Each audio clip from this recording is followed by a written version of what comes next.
You have questions, we have answers. This is Jane Muller. And this is Ken Muller. Welcome to our show, all about real estate with Ken and Jane.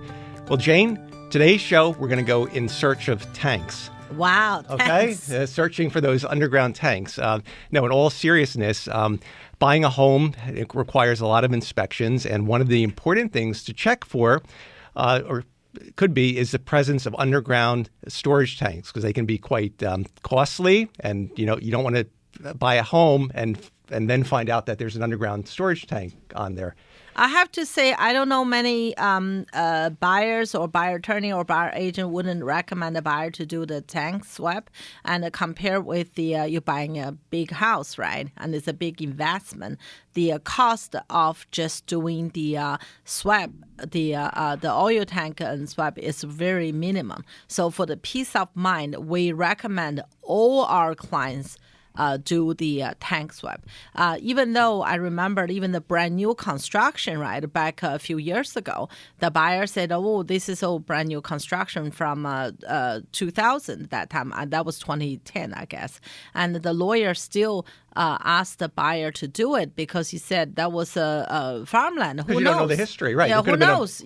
So you still, for that amount, it's really for peace of mind, it's really worth it. Right. So we recommend all our clients do the tank swap. Right. And to talk about what the tank sweep entails, we have with us Brian Yaeger of GPR Tank Sweep to help discuss the importance and how the procedure is done and what it all entails. So, Brian, welcome to our show. Hello. Thank you for having me. I really appreciate the time. Well, thank you for coming. Well, we appreciate your input and what you're going to do. So tell us what the company does, GPR Tank Sweep. Yeah, so GPR Tank Sweep is commercial and residential underground storage tank investigations. Underground storage tanks, sometimes referred to as USTs. You may see that come across in the paperwork or reports from time to time. But yes, we are looking for any underground storage tank, and that can mean not only home heating oil, but kerosene, diesel fuel, gasoline, I heard you just mention a moment ago, subdivided farmland. These are real concerns. We've found them many times on farmland that's being subdivided for, building new development, real estate. We do all those investigations. Right. Okay. So in your opinion, if a buyer is looking at any house, it's almost with certainty they should be doing a tank sweep, right? Is there, it's quite important from that. So is there any reason not to have it done? No. So there's a couple different ways the tank sweep could go. Of course, we could just simply find the heating oil tank, right, in the older homes. Also, we could have metal debris that's put in the yard, just by a builder who, just buried some garbage when they were finishing the landscaping, and the size is similar to an oil tank. When my client would go to sell in the future, she would have a situation that they would have a discovery, right? And then they're going to have to possibly dig and try to figure this out, and if they knew in advance, what they may have buried out there in the yard, even if it's just some garbage, that would be great to know now rather than later. And Of course, we find those areas when we do a tank sweep, document it with a photo and a note in the job. So when we get that call back, however many years later that, hey, this client is sold, a new tank sweep company found something, here's where it is, we think you missed a tank. Well, we just go back into the notes and we say, no, we've got that right here. We've got GPR images. We've drilled the spot. We know what it is, so we had a very similar situation with a house a few years ago. A company did a tank sweep, and they found metal. And you're going to talk more about how the procedure is actually done. But as far as I know, it's a metal detector, so there was a good probability that there was an underground tank there. But it turned out after further exploration that it wasn't a tank; it was actually a clothes dryer that was buried underground for whatever reason. So the buyer and everyone was relieved that they discovered it wasn't the tank, but they were sure certainty there was metal under there. So that was a very interesting finding. Yeah, absolutely. At that time, right, the buyer was so worried and say, Jane, they have an oil tank. That's terrible. How long is it going to drag? I said to them, based what I know, this could be septic tank. Because I know that area have no oil tank. I know the area so well. Probably it would be septic tank, but the end to dig it out was just nothing.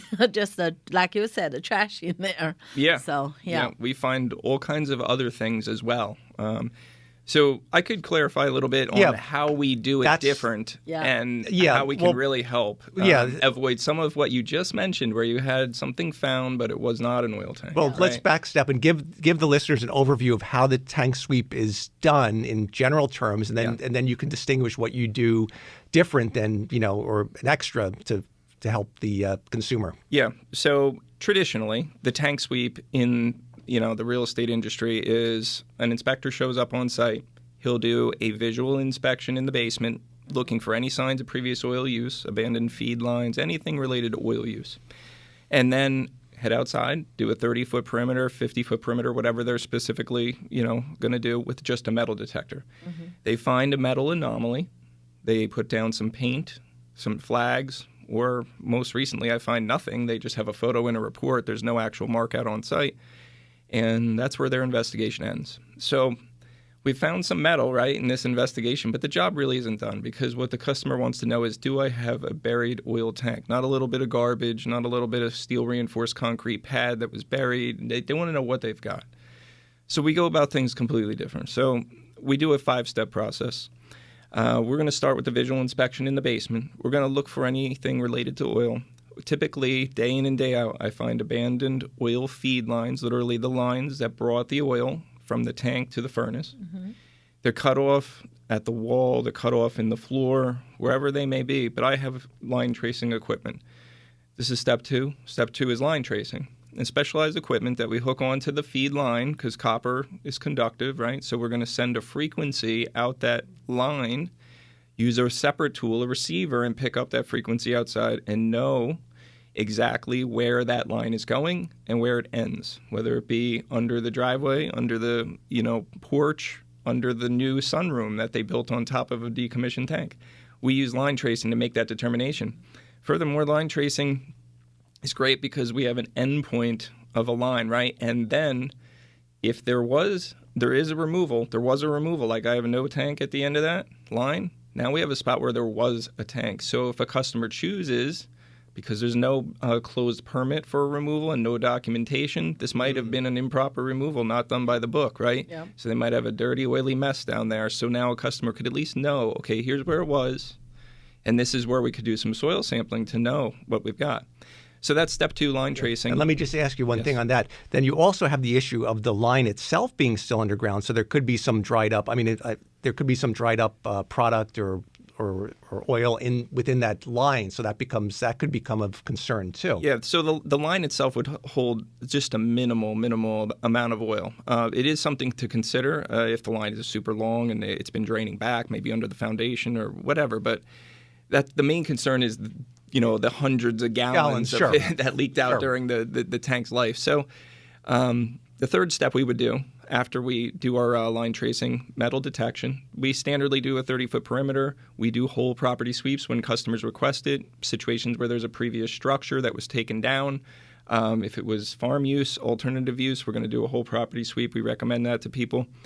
Then areas where we can't check, steel reinforced concrete patios, walkways, driveways, or anywhere where the metal detector went off out in the yard, we're going to then use ground penetrating radar in a grid-like format on top of the anomaly and look at it. We're looking down through the earth with ground penetrating radar, and we can see size, shape, and depth of what we believe to be an oil tank, or it could be something else. Many times we find the abandoned septic system, we find a cistern, we find a stormwater management system tank, we find all these steel reinforced type concrete tanks.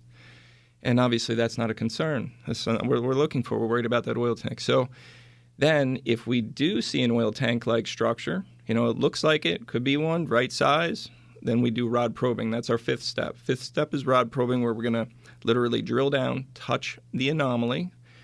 We use a hammer drill, so it's making contact with the concrete. And when it makes contact with the concrete, white powder is left on the tip of the drill bit if we're touching concrete. If we're touching against a metal object like a steel tank, then no white powder will be there. Then I have a super strong magnet. It's literally on like a 4-foot long stick, and we drop it down that hole, and we're going to stick it to the outside of the tank. Now, when that sticks to steel, we know we've got an oil tank, right? Because we've got a correct size on metal detection. We've got an image on radar. We've got physically contacting it, and the metal, it's all metal structure, not concrete. So that's our 5-step process to investigate, and we do this every time. I mean, when someone hires us for a tank sweep, we're doing all 5 steps. There are no upcharges with what we do. When you hire us, you're getting the complete job start to finish, so you have a real answer at the end of the job. We eliminate the destruction that's associated with the exploratory digs. They've got a beautiful paver stone driveway, stamped concrete patio. Yep. We don't have to do the rod probing, although we want to, but if someone really doesn't want to do it, we can make a determination using our radar and metal detection under those areas. But ultimately, we like to do the rod probing just to be 100%, know what we've got. So, do you guys have any questions about our process? That's pretty high technology. Oh, that's very high. Before, I know we just dig. Yeah, and most of the time you get a report, and there's some ambiguous wording in it that says we found this anomaly or that anomaly, and we recommend further exploration. So the buyer is left, shaking their head, not knowing whether to dig, and then the seller doesn't want you to do destructive digging unless you can, if you're going to pay for it and restore the grass or the paver block. So that's right. So if you can get it with a lot more certainty through this 5-step process because you're using the ground penetrating radar. I do have a question though with the GPR, the ground penetrating radar. How deep can it go? Like, let's say you have a concrete driveway or asphalt driveway, or I guess how deep can it? You read on it. Yeah, so every site is different, but generally speaking, the looser the soil, like if I'm on the beach, I could see like 8 feet down. Sand is real loose. Right, I could see it. Porous. If I'm in Newark on top of 2 layers of steel reinforced concrete on the sidewalk, I can maybe only see a foot or a foot and a half. However, when we suspect something's there, our steps in our process overlap one another. And if I have lines going out into the street or not the street, but the sidewalk, and I can't use a metal detector there, and I can only see a little bit with radar, then we'll just go straight to rod probing because, we have these custom-made drill bits. They're super long, and we're gonna poke around literally to make contact with that tank. If we're looking at evidence like, feed lines, we know there was something there. We got to find it. So with radar, the site conditions are the limitation. Generally speaking, day in, day out, I use this thing every single day, multiple times a day. And I can typically see 2.5 to 3 feet down all the time. And tank depth is just below the surface down to 4 foot typically. Well, there's lots of instances where they've got something deeper. Okay. And we have found many tanks deeper by using the other methods that I just talked about. And sometimes we can even see deeper than that with the radar. But typically, just day in, day out, our tanks that we find just daily almost are between 1 and 3 foot down. And anyone on Instagram that wants to take a look at those findings, we have a web page, our page on Instagram, gprtanksweep.com, or GPR Tank Sweep, and you could follow us there. And as we get photos of findings, we post them up because once in a while I get a question from a realtor. Do you think there's any tanks left out there? We've been pulling them out for years. Yeah. Why don't you give your phone number, too, to the listeners? Then we're going to take a short break after that. Yeah, 908-698-4556. 908-698-4556. You can call our office. I have 2 great customer service reps, Tanya and Sydney. They pick up the phone to your scheduling, answer any questions about our process and what we can do to help you find out these tanks. All right. Thank you, Brian of GPR Tank Sweep. We're going to take a short break. We'll be right back. Okay, welcome back to our show. We're joined today by Brian Yaeger of GPR Tank Sweep. So, Brian, that was quite informative, your 5-step procedure to thoroughly check out the grounds for underground storage tanks. You hit on some very key points. One issue that I think a lot of buyers or even lawyers may be confused with is sometimes they'll check with the township and they'll say, "Oh, I checked. I did an Oprah request. The township has no records of any tanks." But we always have to advise the buyers the record check is only as good as if somebody reported it. If the tank was removed and you never filed for a permit, it was there and it's gone, and nobody knows anything because the town never had any notice. And so that's right. So you can't just Oprah is a good source, the public records request, but it's not the be all, the inclusive. So doing a tank sweep, a physical check is, I think, the only sure way to know whether there's the presence of a tank or not. Yeah, that's absolutely right. And one of the first questions I ask when I get on site with my client is, did they happen to pull an Oprah? For several reasons. And many of them tell me, we put in a request, but we haven't gotten it back yet. And so some of the towns are taking, really too long. They're going to go outside their inspection window to get that information related to the Oprah. The main reason I'm asking about it from when they do have it available is if they have a documented decommissioned UST or, a known removal, then that just helps guide me in my search. Because a lot of areas are obstructed sometimes. Every house, AC condenser along the side of the house, that's going to throw off the metal detector. I can't push a GPR through it. So I just want to have a discussion about this so everyone's on the same page so we can be as thorough as possible for our clients. And the Oprah is a great piece of information. I advise everyone to try to pull that if you're buying a house right away so you can have it for, arrive during your inspection window.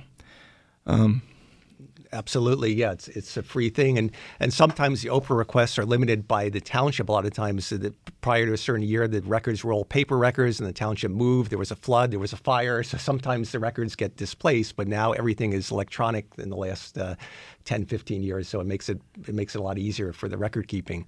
Yeah.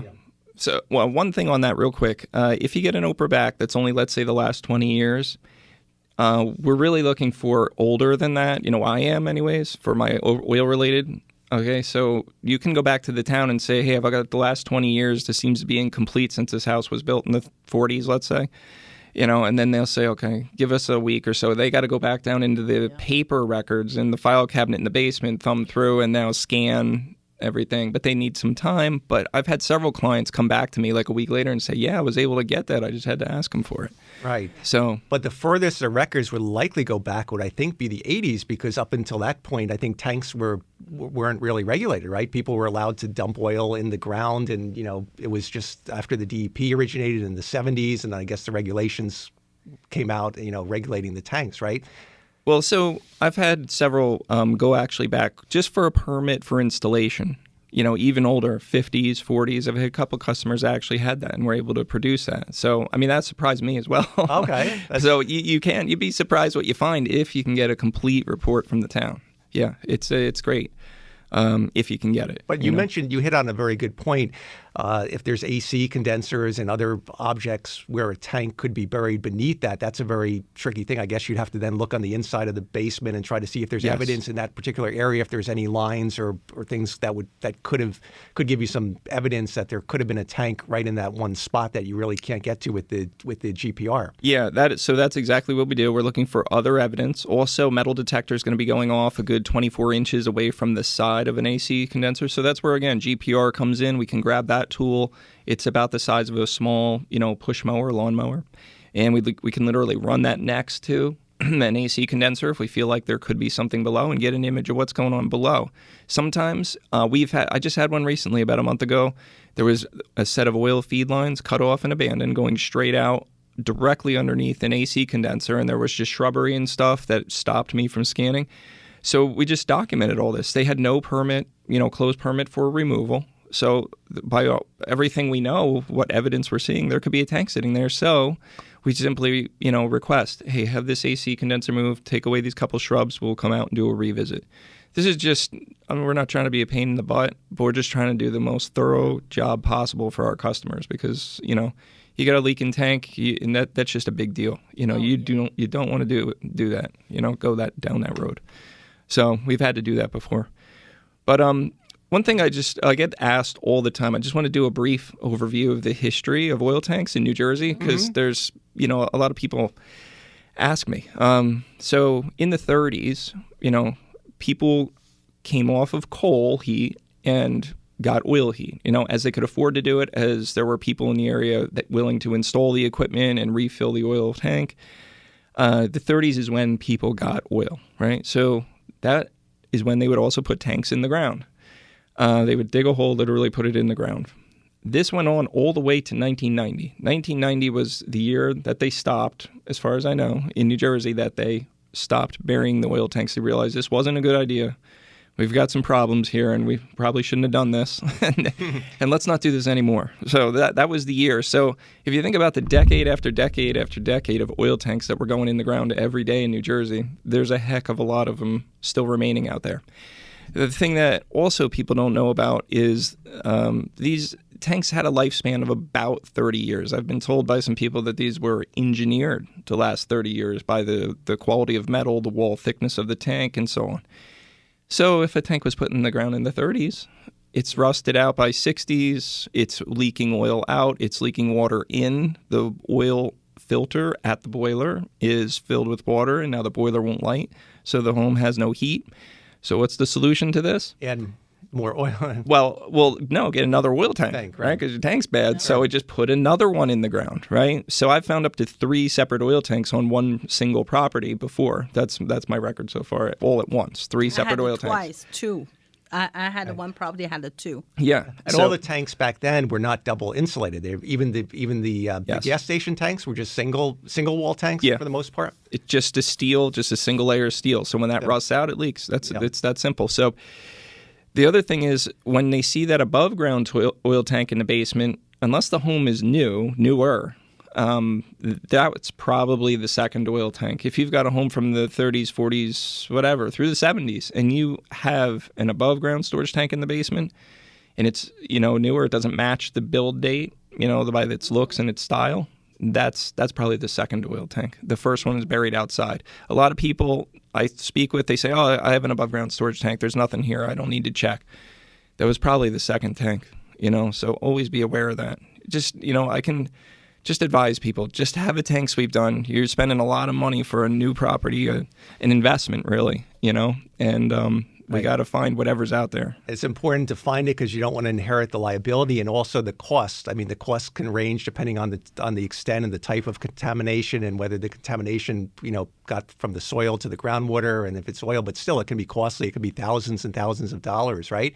And then you have to get the DEP involved and get a no further action letter. So it's. One deal I get involved was $60,000 because the oil was leak underneath the garage. Yep. Oh, and then you have access issues. 1 year. Take 1 year. You have to do monitoring and underneath the garage and the whole thing. So more than $60,000. That was like 12 years ago. Yep. Absolutely. I have a question for you. A lot of homeowners in the past, not recently, because I think the state changed the rules, but in the past, homeowners would fill their tanks in place, and the township would allow that. In other words, the township would come out, the tank would be emptied, it would be examined by the local inspector, it would be filled in place with sand, and then just left in the ground. Now, what's the current status of that procedure, and how do you handle the tanks like that? We're looking for any tank that's still in the ground. It doesn't matter to me if it's been decommissioned or not. So decommissioning started like this. There was a time period where people were getting natural gas available. They're putting it through the street. This is cheaper. It's cleaner. There's all these benefits. So let's get off of the oil-fired equipment. It's due to be replaced anyways and get on to natural gas. So they do it. And then the question for the town is, hey, I've got this tank that we've been using for all these years. What do I do now? And they say, well, you can do a decommissioning or a removal. Decommissioning will cost you about $800. Removal about $2,000, something like that. So now, in an effort to save some money and do it by the book, they've done a decommissioning. Very popular, very, very popular, 1990 to 2000. And those tanks weren't, I've found many, many of them. And I can just tell you from experience that they have leaked during their time in service just as much as the regular the tanks that haven't been disturbed or decommissioned, because it consisted of digging open the top, cutting it open. A town inspector comes, inspects the tank, as best he can for any rust, pinholes, anything like that, signs of leakage. To my knowledge, there's not always soil sampling done or anything like that to know, did this truly leak? And never mind that, there's still, to this day, there's no real way to test directly underneath a tank. You can't test it underneath it. Because the tank is still in the ground. That's right. They didn't haul it out, so you don't know what's leaking at the bottom. You don't know if it leaked for 5 years during its last 5 years in service. So the decommissioning, that's just the same situation. That tank, if you're a buyer, you're going to request that that's taken out of the ground, absolutely. And when it comes out of the ground, then that's, a removal's done with a permit, and then it can be inspected. The soil's going to be looked at. They're going to use a, literally like a meter on it that can test for like hydrocarbons or emissions coming out of the soil just because it's full of oil. Literally, they're going to smell it. And then if there's anything there, then a New Jersey DEP case starts for an environmental cleanup. Even if it's minor, they still have to clean it up. Mm-hmm. So that's the situation with decommission. To us, it's the same, and to any buyer today in 2023, it's the same. You're going to request that or that's removed. Yeah, it's a liability then. Still, you just have to. It may not be as big a liability, but it's still a potential liability because of the soil underlining the tank was never yanked out of the ground, so you didn't get a thorough inspection. You don't have any soil samples beneath it. You couldn't do any post excavation sampling. So it's all. I mean, hopefully not, but it's still of great concern. Yeah. So, yeah. Absolutely. Yeah. All right. We're running out of time. Anything else you'd like to add in the last minute or so? Yeah. Just so then another way our company could help realtors or sellers on their property. Many people never did a tank sweep when they bought. So we have the only transferable report in the business, as far as I know, where we can, come to a property, clear it, and then if you're a buyer in the future when you go to sell, you could advertise this property's been cleared by GPR tank sweep. We have $2 million professional liability insurance. If we err in our investigation, we take care of it. Never made a claim on that. Don't plan to. We're way too careful in the field. Knock on wood, right? Knock on wood. We're way too careful. We're very careful in the field with all of these tools and equipment that we use that I've described earlier. But also for realtors to get a new listing, if you've got a client that hasn't done a tank sweep, maybe they've lived there 20 years from before it was a thing, you could convince the seller, hey, maybe you should do a sweep. It's going to get done. It's going to be either required by the mortgage lender, the buyer's attorney is going to suggest it, or another realtor is going to suggest it. It's going to get done. Let's find something now rather than crunch time when we're all trying to go to closing and, then find this tank that's going to be needing to be removed. And it's just inconvenient to say the least. Absolutely. To be found. Please give your contact information one last time. Yeah. So our website, just put together a new website, www.gprtanksweep.com, and check us out on Instagram. A lot of photos. For if you're thinking that there's not too many tanks left out there, just go on Instagram, GPR Tank Sweep on Instagram. A lot of photos. You can see pictures of tanks we've marked out under people's living rooms, because they built an addition on top of a decommissioned tank. Oh, my God. Wow. Oh, yeah. The photos are there for you. Quite informative. Thank you so much, Brian, for sharing with us all this valuable information. We'll see everyone next week. Thank you. Thank you for having me. I appreciate it.